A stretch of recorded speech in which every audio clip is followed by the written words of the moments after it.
Hello and welcome to Hidden Magic Tarot. I'm Nancy. This is a VR to Imogen over at Sapling Tarot. They put together an awesome tag about tarot ethics, and I think this is for all readers, not just for folks who read professionally, who get paid for their readings. If you read for friends or family, honestly, I think even if you just read for yourself, these are great questions to help you discover who you are as a reader. The questions and timestamps are in the description. I'm going to just flip through cards while I chat, so I will also put the names of these decks in the description. But let's get started. Let's talk about ethics, baby.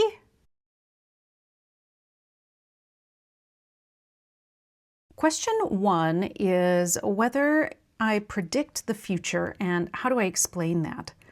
So I do not predict the future. I just make sure people know that up front. So I mostly read online, and so people can learn about me before they purchase a reading. And I'm very clear in my listings that I do not predict the future. If people, approach me with a future prediction question, I just work with them to rephrase it into something more empowering and see if they're interested in that reading or not. If they're not interested, then, we just move on. In my worldview, my belief system is that the future doesn't exist. We can't know it, so I don't read on it. Before I say any more about that, though, I do want to make sure I am clear that this is my point of view, this is my belief. It's about me. I'm not saying what's right or wrong. I'm not saying what other people should do. It's really just me and how I see things and how I read. I feel like a lot of people who want a future prediction are just really in a place of wanting permission to do something, or they're really stuck, so they need permission, they need some certainty, they need some, sense of control over the future. I find that to be a very disempowering position to be in, and I'm there too. I just want to be really clear. I'm not separate from this. This is also how I live my life. These things come up for me too. And I feel like future prediction is often just a disempowering answer. And so I don't want to do that. I don't want to pretend that the future is known. So what I often do is I just talk with the people who need this certainty, help them get to the root of the problem. Why are they stuck? Why are they needing permission to move forward on something? I do feel like I have a pretty good technique for dealing with this. A lot of future prediction questions are yes/no questions, and people come to tarot with yes/no questions all the time, even though I think tarot is a lot more powerful and helpful to us than just answering yes/no questions. But I do have a good technique for dealing with these. I'm working on a video on it right now, actually.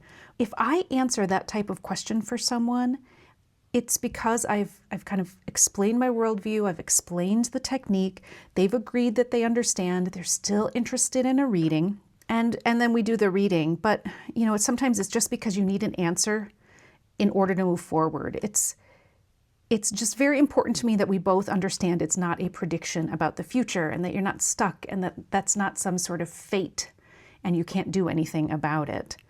So I really, as a reader, I want to help the people I'm reading for get to a point where life doesn't feel like it's happening to them. I want them to feel like they're navigating through it, and that tarot can be a guide and a support and a compass to help you live the life you want to live.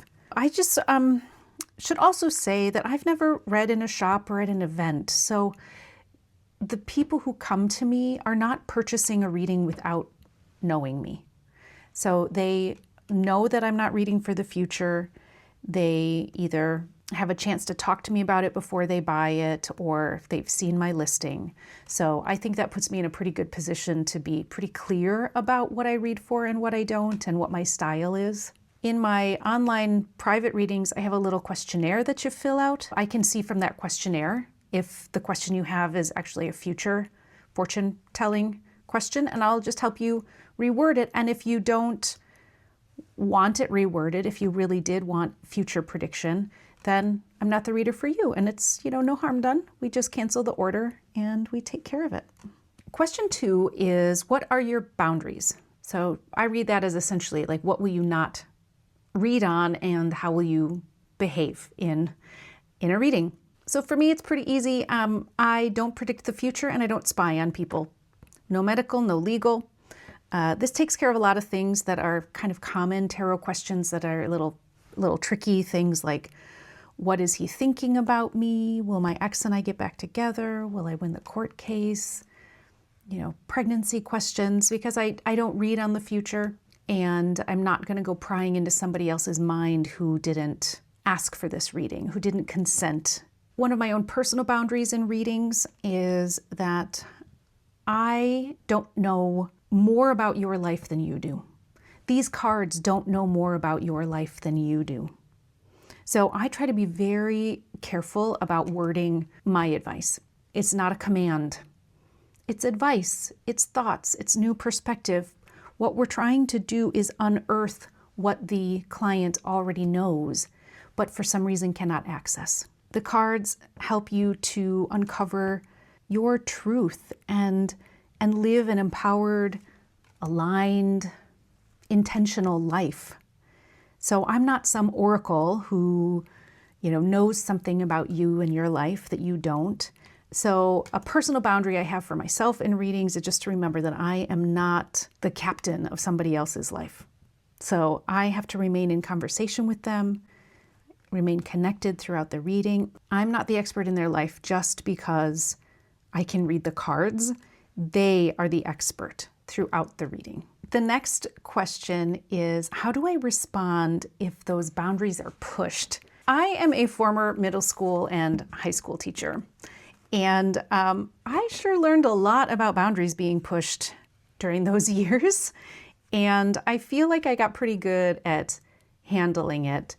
That's not to say that it's not still tricky, but I do think that the best thing in a situation like that is just to be direct, be clear, literally just say, I don't do that. You don't have to explain yourself. You don't have to say why. If they ask, sure, that's fine. You can tell them why, but you do not need to defend yourself for saying no. Just to say, that's not how I use tarot. That's not a service I can offer. I think that, just a simple no, that's not what I do. But, you could also say that other readers do that if you want to find somebody else. If you know someone, you could recommend them. And sometimes the boundaries are being pushed mostly just because people are in a tough situation. Most people who come to tarot are in a tough situation. So what I like to do is, let's say it's the future prediction. I just say, I don't read for the future, but here's something we could do instead. Does that feel useful to you? And 95% of the time people have said, yes, actually that would be helpful. And so we do the reading. So, be direct, be clear, offer an option if there's an option you can do that could still allow them to get some help that day. The next question is, what are my disclaimers? It's the usual disclaimers in the litigious world I live in here in the United States. So, no health, no legal, no major financial. The choices you make based on this reading are your responsibility, that sort of thing. But I also just want to say, I think those disclaimers are, yes, to protect me as a reader, but I also think that they are to protect the client. And so I make sure I comply with my own disclaimers. I am not going to read about a medical situation because there are experts and tests that can give you that information so much better than a deck of cards. That is to protect the client as well. It's not just protecting me from a lawsuit. It's protecting them from getting scammed or from relying on, a stack of cardboard for things that are available through modern medicine. So I know sometimes we give those disclaimers a hard time because they seem silly. Like, I don't think I am doing entertainment. I think I'm helping people, but I do need to say, entertainment purposes only. So we laugh at them, but I think those disclaimers are really important for both the reader and the client. Next question is minimum age that I'm willing to read for. And for me, it's 18. That is the standard legal age in the United States, which is where I live. I would read for somebody younger. I have read for people younger, but it's with parental consent. And I would also change my readings. I do change my readings depending on where you are in your life. Like, I would read differently for an 8-year-old than I would for an 18-year-old than I would for a 38-year-old. These cards mean so many things. The depth of these cards is unlimited. And so that same card could come up in a reading for an 8-year-old and a 58-year-old, and you would read them differently. The words you use, the meanings they have, you have to apply it to the life of the person who you're in conversation with. The next question is about reading for someone who's under the influence. I guess my answer would be yes and no to this one. So first of all, it hasn't happened to me, to my knowledge. I can imagine reading at parties someday though, and that maybe there would be, drinks or something like that happening. To me, I guess it would seem about how far gone they seem to be. And that's sort of my own boundary when tarot isn't involved. What kind of a conversation am I going to have with someone who's maybe a little tipsy versus someone who stumbled their way to sit next to me? So I think if they were just like a little tipsy, I'd probably go ahead and read it, read for them. But I'd probably keep it a little light, not get into anything that's truly life-changing in that moment, kind of out of respect to what emotions and thoughts can be during those times when you're under the influence. But I'd also say if the person doesn't really seem very connected to reality anymore, I would tell them it wasn't really a good time for a reading. I'd maybe just talk to them about tarot instead of actually do a reading for them. We could probably have a good time talking about the myths or, how I see it, how they see it. But, instead of doing a reading for someone who's not going to remember it, and who might behave pretty unpredictably around a reading, I think I would say no to that. The next question is a very common situation when you're reading, and it's a super common question, and that is if I do third-party readings. Third-party readings are readings where someone is asking you about somebody else. So, somebody comes to your table and they ask about a person who is not there, instead of asking about themselves. These questions are usually, what does the person I have a crush on think of me? Is my mom going to get the job? Things like that. And so I say no to the third parties. I don't read for other people who have not consented to be read for. I believe when I am reading for someone that I'm connecting with their energy and they are giving me permission to do that. I don't do that for people I don't know and who have not given me permission. I think it's kind of a violation, honestly, of our energetic sovereignty. But it's also not within my belief system that I could know. I cannot tell you what someone else is thinking.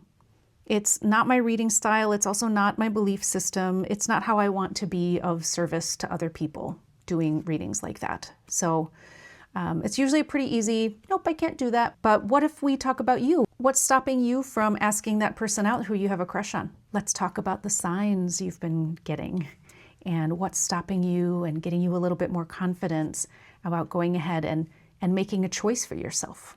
The next question is whether I read for groups or couples, and I have to tell you, I have not.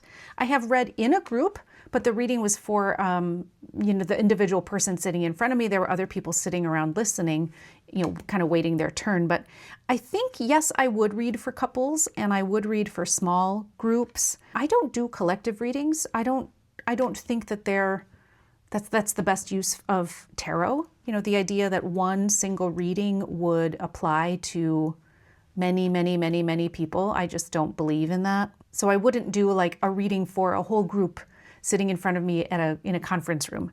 But I think my style of reading, where I'm trying to help you, live empowered, intentional lives, I think that could work for couples and for small groups for friends. I'm thinking about maybe questions about strengthening their relationship or, working something out between them. I think I'd be up for that. I do have a lot of experience dealing with interpersonal conflict through my past as a teacher.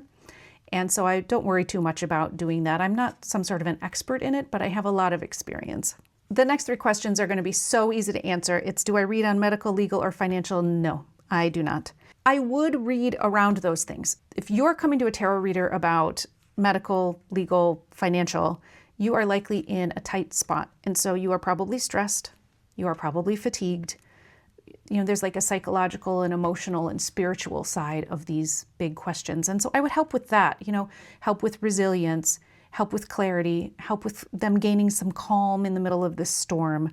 But I'm not gonna, ask a stack of cards, like I already said. If it's something that needs a medical test, you should go see a doctor. And I'm not gonna read on the future, so I cannot tell you about the outcome of your legal matter, that sort of thing. So that's a very clear no to me, that I'm not gonna read on any of those types of results. But tarot would be a huge help during times where you're dealing with major medical, financial, and legal things, just around your own well-being, the well-being side of things. The next question is all about the money, money, money. So have you ever charged for a reading? How much? And when did I start? And do I offer refunds? So lots of money questions here. So I do charge.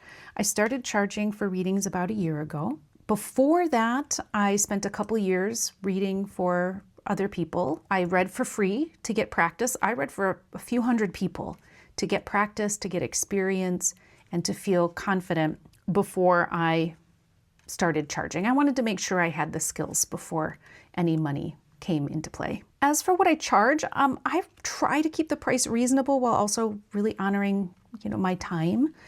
But I think tarot is for everyone, and I want my prices to reflect that. I really don't want to just end up reading for like middle class and upper class people, but I also have to respect my time. And so I do my best to have a fair price. I will put a link to my shop in the description, because if you see this much later, my prices may have changed. But right now I charge $40 for 30 minutes online reading. I also do video readings, and I charge for those per card. I think right now I've got the first card is $10, and then every card after that is an additional $5. And then I also do blind date with a tarot reading, where I read, you're not in front of me, you don't ask me a specific question. I have like a little library of finished readings. And when you order the blind date, I kind of intuitively select one of them. And so those are $15, and you get a letter in the mail and the cards. So I think lots of different ways to access readings, and I'm hoping these are accessible price points. That's where I'm coming from anyway with my pricing. As far as refunds go, yes, I did refund somebody. We hadn't done the reading yet. They were clearly looking for a future prediction, and when I talked to them about how I would want to reframe it and what I would be able to read on, they weren't interested in it, so I just refunded them. I haven't had to do any refunds because of like upset clients though. For me, even if that does come up, I'd rather work with them. I'd rather read for them again than to refund them. It's really important to me that my readings are helpful to them. And so if it's not helpful, then let's make it helpful. I would say if they're belligerent or if they don't want another reading, right? Like if we really do need to just sever the relationship, then yes, I would offer a refund. The next question is about qualifications, which is such an interesting question because there are attempts to sort of certify tarot readers. And, I go back and forth between thinking that these certification opportunities are a good idea to help avoid scamming people, since this is such a scam-heavy place, and also just feeling like it's, capitalism, and that these certifications are not really very helpful. But, I go back and forth. I have no real judgment about them, but I don't have any of those, like certifications or whatever from different organizations. I guess I just used my own moral compass to decide I was ready to start charging for readings. I've been reading seriously for about 6 years now. I started reading in the 90s and then went away from tarot for a long time. And I wasn't very serious about it then. I was in college and, had a lot of demands on my time. But I was drawn back to tarot during COVID times, as so many of us were, and it was just the right time in my life. I read for myself for probably 2 or 3 years, exclusively for myself. And then I decided to start reading for other people, just casually because it was fun and I wanted to play with my tarot decks all day long, and could only do so many readings for myself. But once I decided I wanted to start charging, I spent a year reading for strangers, mostly on Reddit, actually. And I probably read for over 200 people in that time.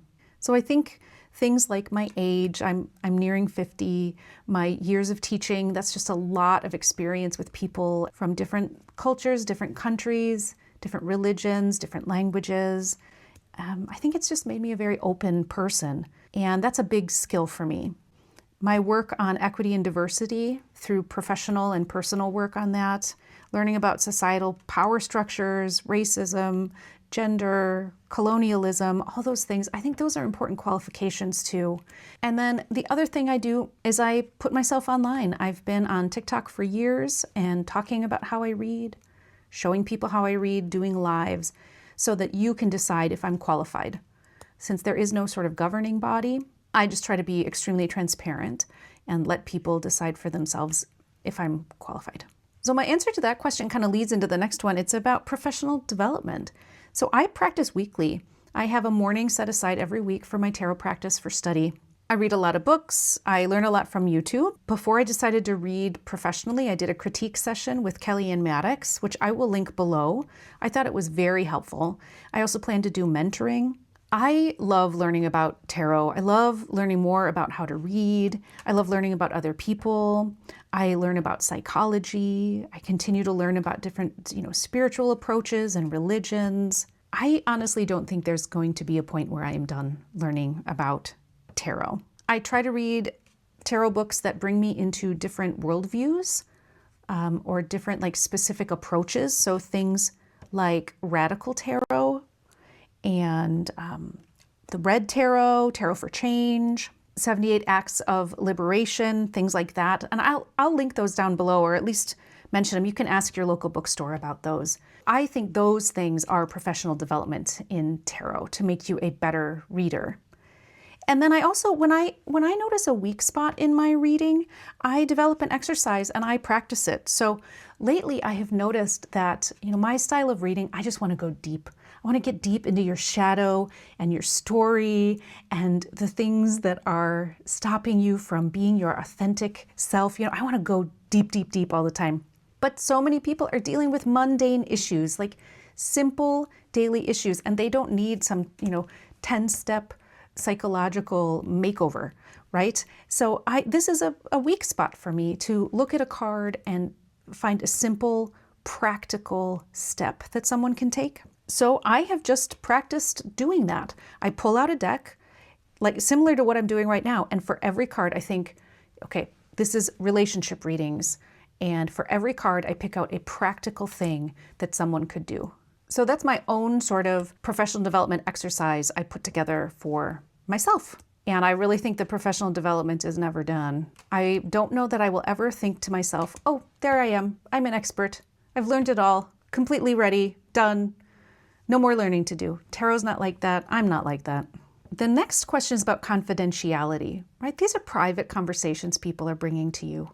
And honestly, I don't have any trouble with that. I have decades of experience with following FERPA laws in the United States. FERPA is a student privacy law, and so it's in my nature to not provide, personal information if I'm talking about something that was happening in my classroom. It's not a problem for me. I don't share details about who I read for and what their questions were. I believe that a reading between me and someone else is private, confidential, and it will not be shared outside of our conversation. The next question is, would I upsell products or services during a reading? Oh man, this is your age-old, the cards told me there's a curse on you, and lucky for you, I have a candle that's, only $300, and I'll light that candle and I will lift that curse, right? So again, tarot, unfortunately, has a history, has a reputation for being scammy. I know there are scammers in every industry, but this one seems like people jump into it to take advantage of vulnerable people at vulnerable times in their lives. So no, I would not upsell. And honestly, I think if you're in a reading with someone who is upselling, you should take that as a red flag. I do have other services and products, like I make mini zines that you can download. I have a tarot card of the year guide because I use it for this sort of year-long intentional living thing, and I wrote up my process, right? So I sell that. I offer consultations on the card of the year. I offered Let's Talk Tarot chats. Like instead of a reading, we're going to talk about tarot. So I do have other things other than readings, but I would not bring them up in the reading unless the client specifically asked me for it. Obviously, I would answer their question if they asked me about it, but I would not feel comfortable to, trying to upsell or trying to extend a reading, right? That's another thing that tarot readers do. They say, oh, the cards have so much more information. You just need to keep paying me. And then I will finally tell you that, nope, you paid for a half an hour. If I feel like the reading needs to run over because there's more to say, then that's on me. The reading will run over and you will still only pay for that half hour. I think a reading is a sacred exchange and it's all about the client. It's not about me. And so trying to upsell during a reading, I would not do that. And I would really have a problem with someone who did that to me. I would not return to that reader. All right, the next question is that it's important to keep readings objective or non-judgmental. I mean, as objective as we can. And how do I manage my own biases and projection? Such a great question. This is the work of a lifetime, isn't it? Like managing our own biases, our own prejudices, the things that we didn't even know we'd been taught, and how we function in the world because of them, how we see the world because of them. So I have a lot of practice with this, honestly, with my job. I was a Spanish teacher and an English as a second language teacher. And so I've done a lot of personal and professional work about implicit bias. That's not to say, again, this is another thing. You're never done unlearning these things. You're never done finding out about some new bias you didn't know. But I have skills, I have experience, I've done a lot of this work. And so I know I need to come to my readings in the same way I would come to my students and their parents. And that is about me being educated about different people from me. That's about being open. And that's about some very simple techniques, honestly, to lift me out of my bias and to really hear what the other person is saying to me. So for me, I think the best thing is to just continually be aware. When I'm aware of a bias, it's really helpful when I can name it, because then I can kind of feel that it's coming up and then I can address it. I do a lot of shadow work around my bias, actually. I also just make sure my readings take bias into account. So for example, there was a reading I had a long time ago where it was a question about career and Queen of Swords came up.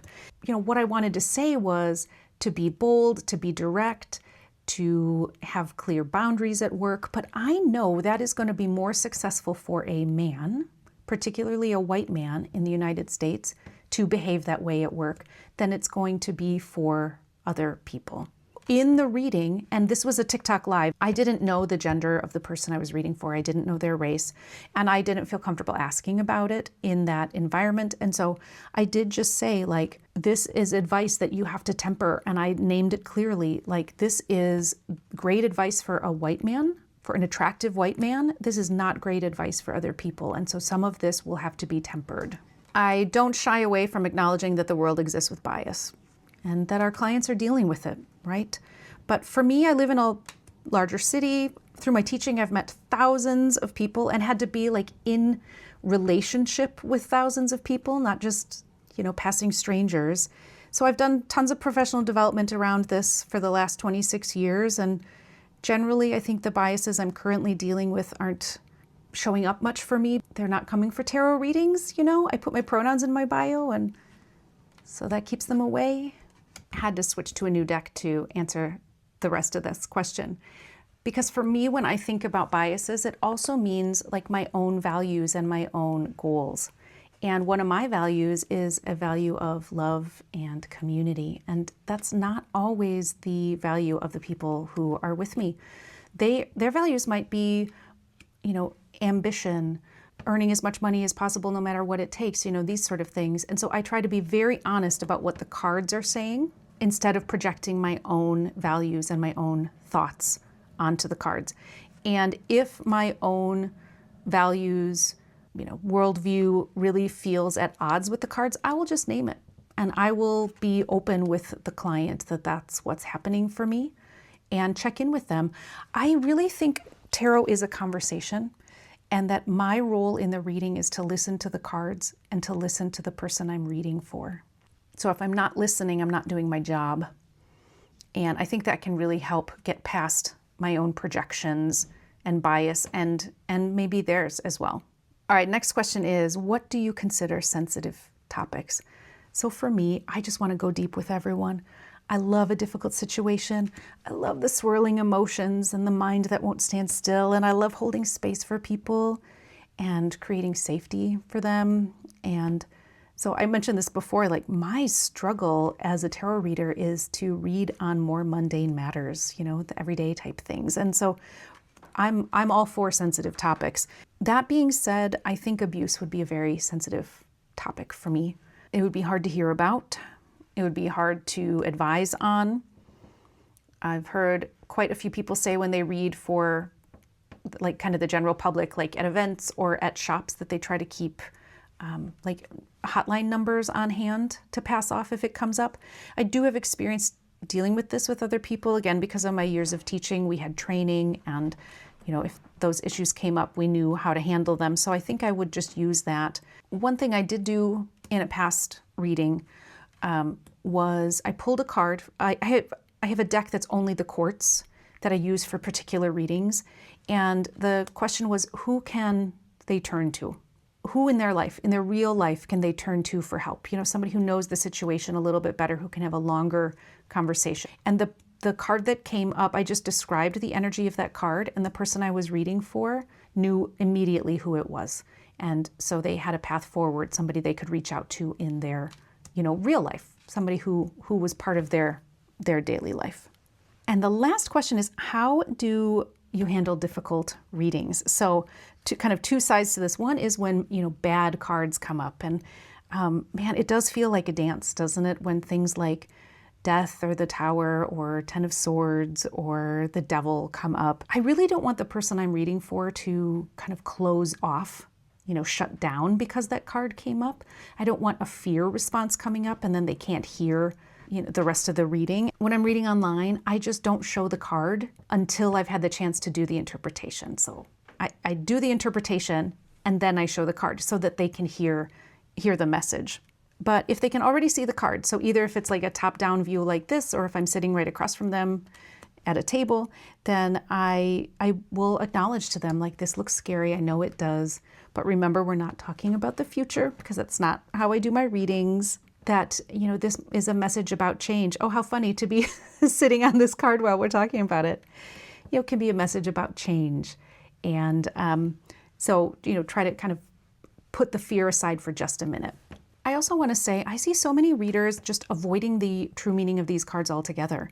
Death comes up, and instead of sitting and acknowledging the difficulty and the grief, they move straight on to the, oh, this is about change and metamorphosis and the rebirth that comes after death. Like, we've got to be willing to sit in the discomfort of these cards.